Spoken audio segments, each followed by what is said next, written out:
আজকে আমি আরেকটা রেসিপি করে দেখাচ্ছি, যেটা হচ্ছে ঢ্যাঁড়সের কুরকুরে ভাজা। দেখুন কিভাবে বানাই।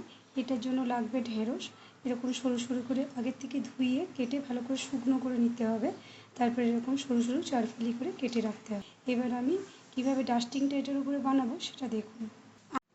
আমি ঢ্যাঁড়সের কোটিংটা বানানোর জন্য এখানে 3 চামচ মতো বেসন গুঁড়ো নিয়েছি। বেসনের সঙ্গে আমি 1 চামচ মতো কর্নফ্লাওয়ার মিশিয়ে দিলাম। এবার আমি এতে সব ড্রাই যে মশলাগুলো হয় সেগুলোকে ব্যবহার করব।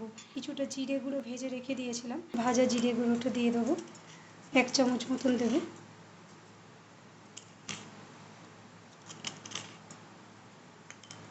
এবার আমি হলুদ গুঁড়ো লঙ্কা গুঁড়োও দিয়ে দেবো, মিশিয়ে দেবো।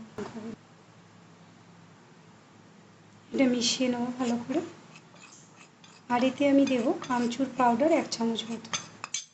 বন্ধুরা, আমচুর পাউডার আপনারা অনেক সময় নাও পেতে পারেন, তো বাজার থেকে চাট মশলা কিনে এনেও আপনি মেশাতে পারেন, তখন নুনটা একটু দেখে দেবেন।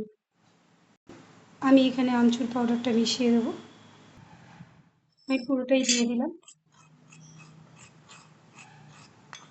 এর উপরে একটু হলুদ গুঁড়ো অল্প পরিমাণে ছড়িয়ে দেবো, লঙ্কা গুঁড়ো হলুদ গুঁড়ো দুটো। আমি এটা ভালো করে হাত দিয়েও মেশাতে পারি, চামচ দিয়েও মেশাতে পারি। এটা হাত দিয়েই ভালো হবে, এটাকে ভালো করে মেখে নেব। নুন এখন দেবেন না, নুন এতে দিলে কি হবে, ঢ্যাঁড়সটায় জল কেটে যাবে। এবার আমি ওই ডাস্টিংয়ের সঙ্গে এটা মিশিয়ে দেবো। বন্ধুরা, আমি এগুলো ভালো করে মাখিয়ে নিয়েছি ডাস্টিংয়ের সঙ্গে। আমি এগুলো গরম তেলে ফ্রাই করে নেব।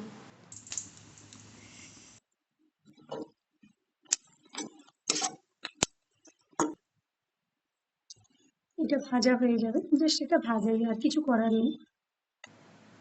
বন্ধুরা, এটা একদম রেডি হয়ে গেছে কুরকুরে ভেন্ডি মানে ঢ্যাঁড়স। তো এটার উপরে আমি জাস্ট একটু করে হালকা করে চাট মশলা ছড়িয়ে দিয়েছি। আপনাদেরও বাড়িতে থাকলে চাট মশলা দিতে পারেন, খেতে খুব ভালো লাগে। বাচ্চারাও এটা খুব ভালো খায়। তো আপনারাও বাড়িতে এইভাবে বানিয়ে ফেলুন। Thank you.